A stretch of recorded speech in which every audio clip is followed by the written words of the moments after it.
Hi, Steve, and thanks for being with us today. I'm very excited to talk to you again. It's been a while we haven't spoken about Blackswan Financials and entrepreneurship in sustainable finance field. So, welcome to ESG Pivot Series. Thank you for having me. It's a pleasure. Awesome. So, before we actually start talking about your career path, I want everybody to know exactly what do you do right now, because entrepreneurship is a quite a different career path compared to its traditional finance jobs. And tell us a little bit about the company, Black Swan Financial, that you run for it's been almost 3 years now. What do you guys do? Who are your clients? And what phase are you in terms of development, startup, growth, etc.? So, Blackstone essentially is a Montreal tech company that quantifies the impact of climate change on corporations and the financial institutions that finance and invest in them. So, essentially, we save our clients some money by quantifying the different risks that can happen on them. For example, on the flood risk, if they take a decision to create a new site or any other natural disasters like earthquakes and so on. And we also go on the social side of things. So the different risks that can happen with the social unrest, like protest and cybersecurity and so on. And yeah, that's pretty much what we do. And who are your clients, Steve? Our clients are mainly financial institutions. So we serve mainly banks inside of those and investors in general that wants to follow their investments and to understand what are the risks on them. Okay. So we met through various incubation programs. I know you've been through Cooperaton and fintech Cadence. So where are you guys now? It's been 3 years in business. You almost have like passed that initial stage of proofing your company. Where would you classify yourself? Yeah. So right now we just started the commercialization. So we're essentially closing a few deals with banks and trying to get some different distributions deal also, so that we are able to scale and massively distribute our product and our platform. So the R&D was done in the last 3 years, so it's pretty complete. Our team is now of 12 mainly engineers. And yeah, we start to tackle a bit more the market itself, so in Canada, and try to expand in Europe. Awesome. So we'll talk about the challenges that you face and a little bit more specifically about your realities later on. But let's now switch to you and share with me, and this is the really core of our series, that we want to understand what makes an individual go from a very traditional, safe, very usual career path. And in your case, it's not only switching to sustainable finance, but it's actually leaping into the new version of it, which is entrepreneurship and sustainable finance. So could you tell us about how did you end up here? Yeah, so it's been quite a long story, and everything really started at the beginning. Whether my first job, essentially, right after college, I wanted to go in a real big corporation, and I targeted the aerospace industry at Bombardier. And essentially, the first job that they gave me was terrible.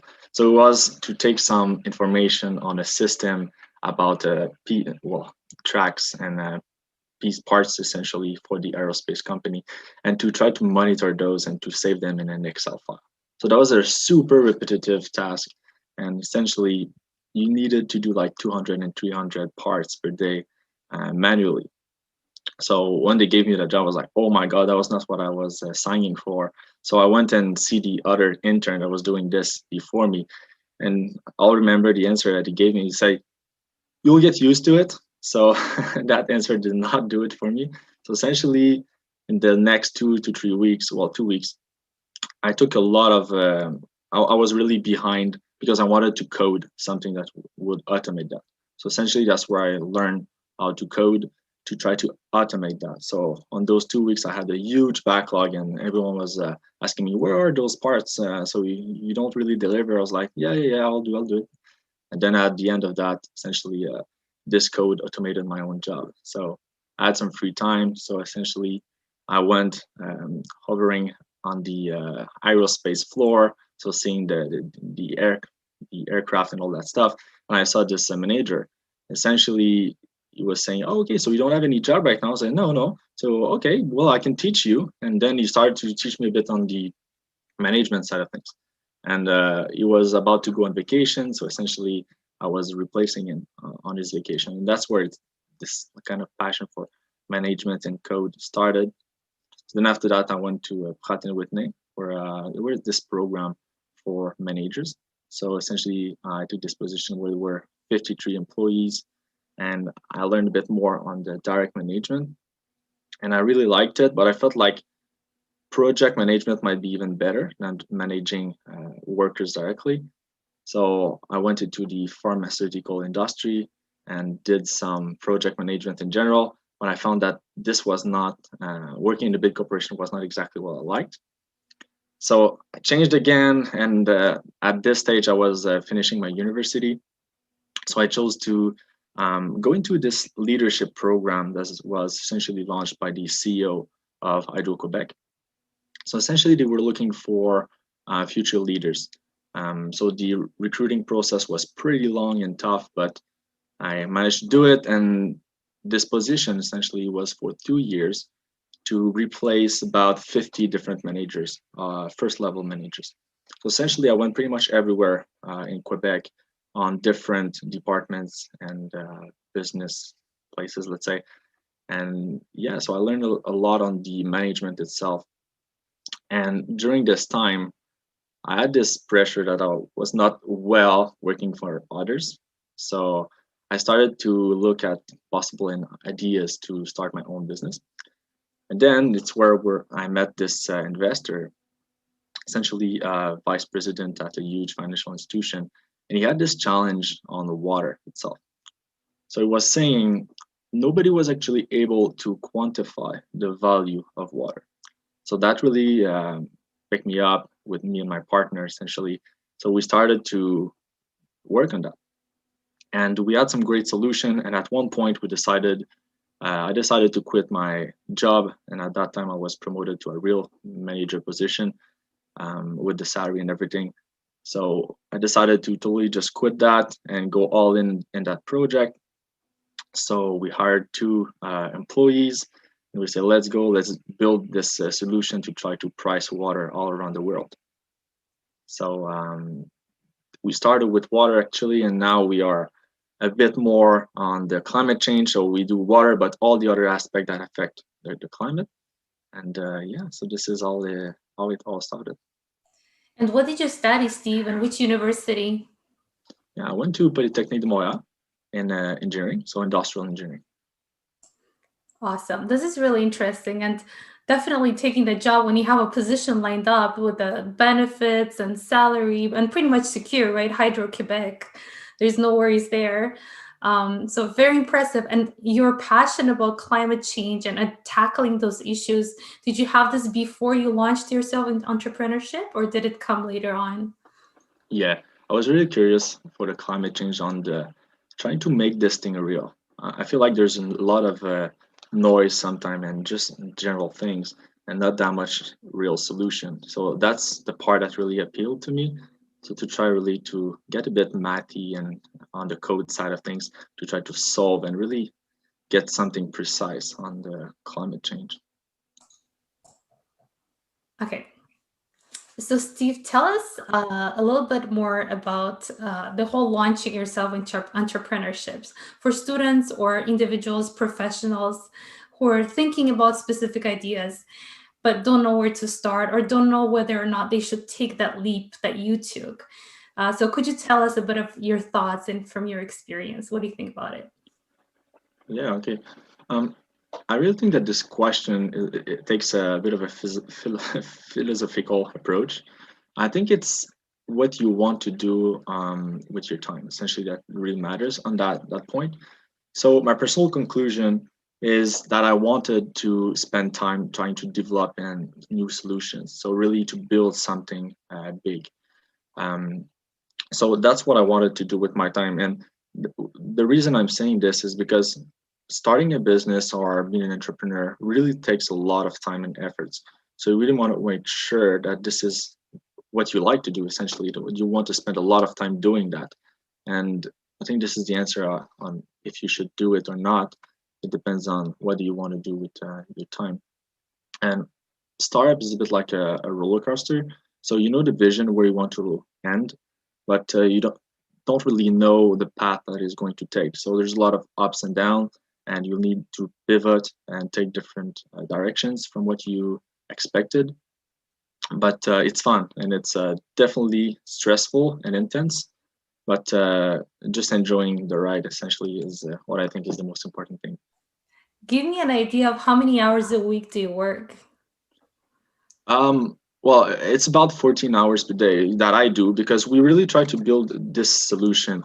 So I would say more than 100 hours for sure per week. We work during weekend, but that's what we want. We want to create this kind of big thing and really change and quantify the impacts of climate change. So there's a lot of effort on the solution itself. So my partner and I, we just don't stop. We like that, and we spend all our time doing that. Yeah, and I bet you don't really count your time either, right? The time just flies. You do what you love, Yeah. and you're building a vision that you see. So, uh, Yeah, there's this concept of like the flow. So when you're inside like the flow, you time just pass by and you just do what you like. And when yeah. you code or try to just create some strategy, that's something I really like is to think about strategies on to solve the problems. And those brainstorm can last forever, and it's just really, really exciting. Yeah, and I confirmed the roller coaster. That's exactly the life of an entrepreneur. I could totally relate to that. Totally. So entrepreneurship has their own challenges. You got to find the funding. You got to, find the clients. You need to build the team. You're struggling with the time, with the resources, and this is typical to entrepreneurship in general. Now we're adding a layer of being entrepreneur in sustainable finance field, where potentially you're also dealing with a smaller market, with a lot of awareness and education of your potential clients. So could you tell us a little bit about those challenges that are in addition to entrepreneurship, a person in sustainable finance entrepreneurship goes through? Yeah, there's a lot of different challenges. So I think one of the biggest challenge that we face every day is to try to make a solution essentially that clients love. So you want to make sure that you are able to develop, but you want to develop really close to your users, to your clients. And this is something that we did wrong a lot of times in the past, and I think is super interesting to talk about. Is you should always, in my opinion, try to get a contract first and then develop on top of it because you make sure that it is aligned with the needs of someone. And this is a huge one. Um, so yeah, making sure that you develop close to them and always go and do back and forth.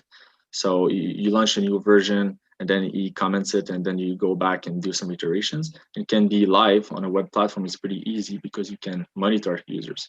So you can see what they're doing actually, and you can really improve what you do. Who do you deal with usually within financial institutions? Is it risk department that you guys are targeting mainly? Yeah, risk department is a huge one. So the credit risk officer, CRO, and the directors under him. There's also the ESG group within those corporations that are really interested in what we do, essentially because you give information on the carbon, the energy, and all the things that they do disclose and gather information on. So yeah, I would say that those are the two main groups that we work with inside banks. And how's the competition like in the field? Yeah. There is some competition, but when you spend a lot of time doing R&D, you get some kind of a little edge on the precision and the tool that you built, a bit like the Tesla. Mhm. So there's a lot of competition, but not really on the tech level that we do. So it's not as precise. So competition is not too much of a problem for us right now because our product has a good edge. Coming back to somebody who might want to start launch a business in sustainable finance, what is the support system here in Quebec or even outside that could help you put in place, funding or other structures or coaching? What Yeah, did you experience? And just give us an overall idea of what's out there. yeah. Um, we can start with what I feel are the needs when you start a new business. So of course you need a little bit of financing. You need clients for sure. You need offices and strategic advice, I would say. So those are like the four things that we needed. So essentially, the financing. If you got a well-paid job before, you can save some money and start your business with that. That's what we did. But it will not be enough. So in our case, we also took some clients. So we signed some deals, and that allows us essentially to get our first 3 employees. So once you get this kind of financing, you can also leverage a few grants to help you along the way, and you can do a check on the finance to start your business for like the first 1 year or so. After that, what you need is an office, usually a place to work. Maybe not right now with everything at distance, but in the past that's what you needed. So an accelerator or an incubator is pretty useful. One for the offices, but even more for the advices. So all the strategy and the help they can get from mentors and people that actually did this before. So these guys can really help you and align you. Um, this comes with a drawback. I think that you need to know the time that you want to spend on those kind of help and committees and atelier. But essentially, if you manage your time well, this is super, super useful, as long as you don't take too much time on that.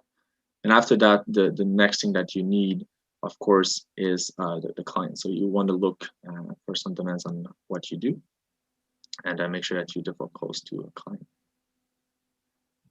Yeah, I totally agree with that. And also, I want to back that and reiterate the need for de-risking your project by actually getting the market traction. I think as you go through any incubation acceleration program, this is everybody keeps on repeating, right? Get the market buying. Who are the clients? Who's ready to pay today? And you don't need to have the final solution to have that kind of validation. So very often we're thinking, oh my God, this is a complete jump. But no, there's so many ways to de-risk your project by already getting initial buy-in, initial commitments to what you have in mind, and with the little prototypes, right? I imagine when you got your first clients, you didn't really have a final product yet, right? Totally, yeah. And that's something that really happens a lot with the founders and especially engineers, I'll say. They want to develop the best product ever, and they don't want to share it before it's completed. And that's a huge mistake because you need that feedback and you need those iterations, this risk, as you said. Yeah. So let's wrap it up by getting your kind of a vision of where's ESG market going? Where's the ESG risk management going in terms of innovation, but also in terms of the adoption of these practices by the financial institutions? Yeah, that's a good one. Essentially, ESG right now is becoming popular. So there's some information that are given. There's a lot also of information. People starts to understand climate change and believe in it. The thing I think that is missing essentially is what you do with that essentially. So what are essentially the consequences and the impact of all that ecosystem, all the climate, the temperature increase, the air quality, and so on. So I think that it's going to move towards company and individuals wanting to know what will be the impact of that on them, especially, and what can they do to mitigate that. So I think that there's a huge trend to quantify the risk, of course, as we do it, but also a huge demand on the actions that you can do to prevent that for yourself, not for the whole planet in general, but for yourself, because people are a bit selfish, I think, in general. They want to protect themselves. Yeah, totally could share that feeling with you. Definitely growth. I wish you guys all the success. I hope you'll definitely take a big chunk of that growth and interest in ESG market and tracking. And thanks for being part of the show today. Thank you. It was really fun.